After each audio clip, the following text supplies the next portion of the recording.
Menjadi seorang muslim di tengah-tengah masyarakat yang mayoritas non-muslim bukanlah suatu yang mudah.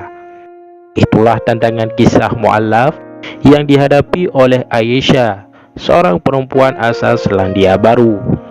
Dia dibesarkan sebagai seorang Katolik.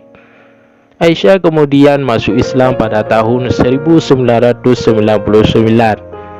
Meskipun bisa dibilang keluarga Aisyah merupakan para penganut Katolik yang taat. Jadi saya dibesarkan di sekolah Katolik dan pergi ke gereja setiap minggunya, jelas Aisyah. Maka saya sangat familiar dengan semua kisah-kisah pada Bible.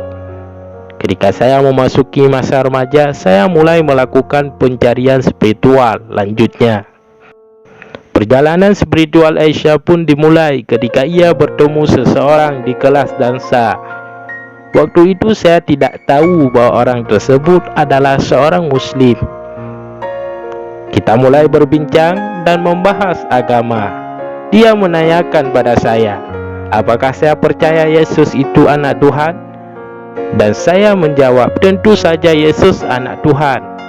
Kita semua adalah anak-anak Tuhan, tapi bukan anak sedarah, ujar Aisyah.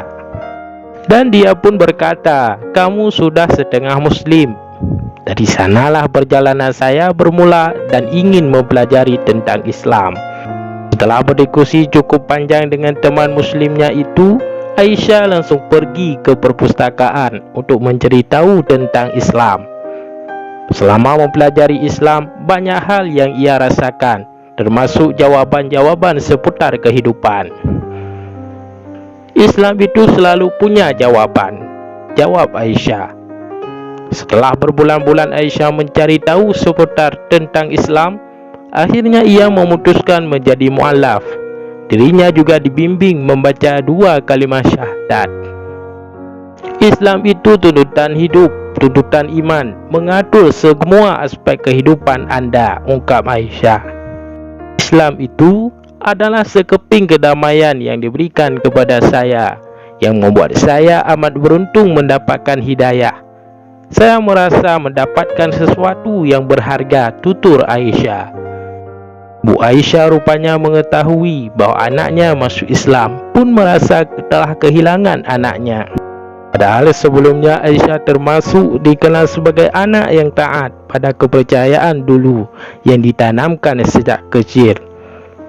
Aisyah mengatakan butuh setidaknya 15 tahun agar ibunya mau berbicara lagi kepadanya.